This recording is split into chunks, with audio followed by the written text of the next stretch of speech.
In this mini-series on Pyro for beginners, I'm gonna go over the basics on setting up a Pyro simulation. The videos go in chronological order from top to bottom, but can be watched in any order.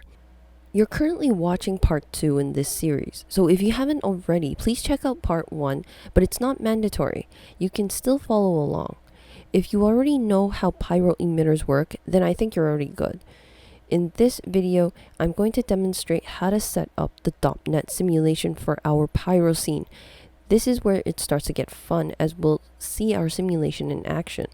I'll demonstrate how you can have a fixed body of smoke sourcing our simulation and continuous smoke constantly emitting from the emitter geometry that was created in the previous part 1 video. I'm gonna drop down my dopnet node. Drop down the smoke object, and since this is a Pyro simulation, I'm going to drop down the respective Pyro solver, connect this up, connect this to the first input of the Pyro solver to the smoke object. Now we don't see anything right now. We need to feed this emitter, our volume emitter, into our dopnet. Let me change the background into the dopnet, but I want it to be constantly emitting, so I'm going to drop down a volume source. Now this will go to the last input of the Pyro solver. Here I'm gonna set this to source smoke. I'm gonna choose source fuel. As for the SOP path, I'm gonna choose that emitter. That's this one. Transform into this object. That's good. Now let's just give it a run. Well, that's not very interesting. It's confined to this small square. Now let's take a look what our emitter looks like. It's this huge. So this square here is confining our geometry, confining our volume. These are the bounds of the entire Pyro simulation. Pyro and smoke simulations are very heavy and uses a lot of computations to process the simulation. Houdini requires that you define the entire Pyro bounds before you start the Pyro simulation in order to optimize what needs to be calculated and what areas are empty, where volume doesn't exist. It doesn't make sense to do calculations on blank space. If we don't define or allocate the maximum amount of space needed, the Pyro solver would just go on forever. It'll just try to calculate forever due to the infinite amount of space. And for that reason, we have to define how much space we're going to use ahead of time. So we need to know that. Select the smoke object here. Move the mouse over to the 3D viewport. Press enter. And here you can adjust the size of all these bounds. So I'm going to make this a lot larger. Let me drag the X over. Let me zoom out, and I'm just going to drag this out. I'm going to drag the other side out. Drag this one out. I'm just going to drag all the sides out, so we have a larger bounding volume. You can even drag the bottom out too. You don't have to drag that much for the bottom bounds. That's because the smoke in this Pyro simulation will rise to the top. Now let's try it again. Reset the simulation. Okay, that's a bit better. It's still clipping on the top. So let me just adjust this. Now we can also adjust it manually using the parameters in the smoke object here. If you come here, the size, the position, center will be the position. So we can just middle mouse this and just drag it out. This will increase the size on all the sides. So we can play this. Now, I did mention using OpenCL to accelerate the cooking time of the simulation. Select the Pyro solver, come to the Advanced tab over here, and there's this checkbox that says Use OpenCL. Now, once you check this, it will start using the GPU power to cook the simulation. Right now, it's using my CPU. So if you have a weak CPU and you have a really awesome graphics card, this is definitely useful. However, Pyro uses a lot of RAM either way, and graphic cards don't have a lot of RAM. You're going to run out a lot of RAM really easily. So OpenCL acceleration may not be useful in a lot of scenes. If you're just doing a smaller smoke scene, that this could probably be your thing. For this tutorial, I'm going to leave this on.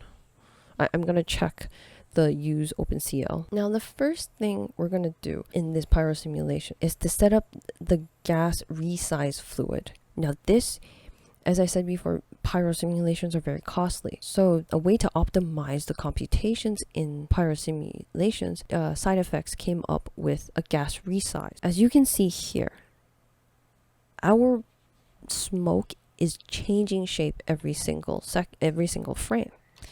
If we go back here, at the beginning, our smoke is a lot smaller. We don't actually need to compute the whole bounds, this whole square, this whole cube of bounds. It's a waste of computation. Computing stuff over here, there's nothing there. So that's what the gas resize node does. The gas resize will analyze a number of starting frames that you specify and try to predict the area that the gas will need for the next frame. This prediction allows the pyro solver to speed up computations by a huge factor. You'll definitely feel the difference when you're cooking with and without the gas resize node. So let's reset that. Let's drop that down. Fluid dynamic. So that's this one. This will go into the second input of the pyro solver. Now, in order to get it going, it needs to start off with some data to begin with in order to predict the data in the next frame. So in order to predict something, you need to begin with something. You need to begin with some sort of information in order to make an educated guess for the future. So select this gas resize fluid dynamics. There's a delay frames parameter right here. The delay frames parameter is where you specify the starting frames that will be analyzed and used to make that life-changing prediction in order to optimize the simulation. Now, I usually put 1 frame for this parameter, and it seems to work out well in most cases. But if you have a pyro simulation that moves very fast, for example, a moving car with smoke coming out of its exhaust pipes, then the gas resize node may require more than 1 delay frame, just because the smoke is moving really fast with the car. And in this example you see here, I have a very simple, super simple pyro setup. I won't even need any frames to be delayed. This node will just know what the next frame needs to be.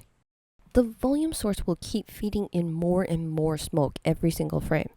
Where will all the smoke come from? That brings us back to our emitter geometry that was set up earlier.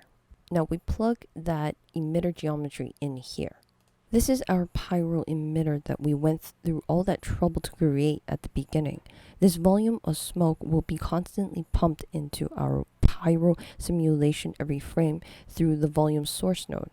Now say that's not what we want. I just want a finite body of volume and that's it. I don't want to keep pumping it in. So let's just get rid of this first. And let's go back up here. Let's take this. I'm going to select this and Control C to copy this node. Smoke object here. Click the initial data tab. And for the density salt path, temperature salt path, fuel salt path. Now remember, smoke is a volume. And volumes are made up of primitives. So if we come over here, I'm going to put an I here to look at the data. We have 3 primitives. Our density, fuel, temperature. There's 3 distinct volume primitives. These 3 volume primitives describe the entire volume. So we need to feed all 3 volume primitives into our smoke object. We need to feed the density, the temperature, and the fuel primitive. So all we have to do is just paste it in. It's the out emitter. So all 3 of these will be the same. Now, as here, you'll see it appear right away. So right now, we have 1 finite body of smoke. Let's run the pyro simulation, see what happens.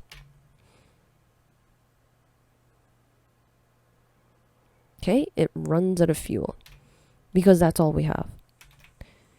In fact, if I take the fuel out, let's see, it runs out faster. It's because with this here, there was more fuel kickstarting it at the beginning, the fuel doesn't get burned all at once, or you can specify how much fuel gets burned in the Pyro solver. The next part of the video covers the Pyro solver in more depth.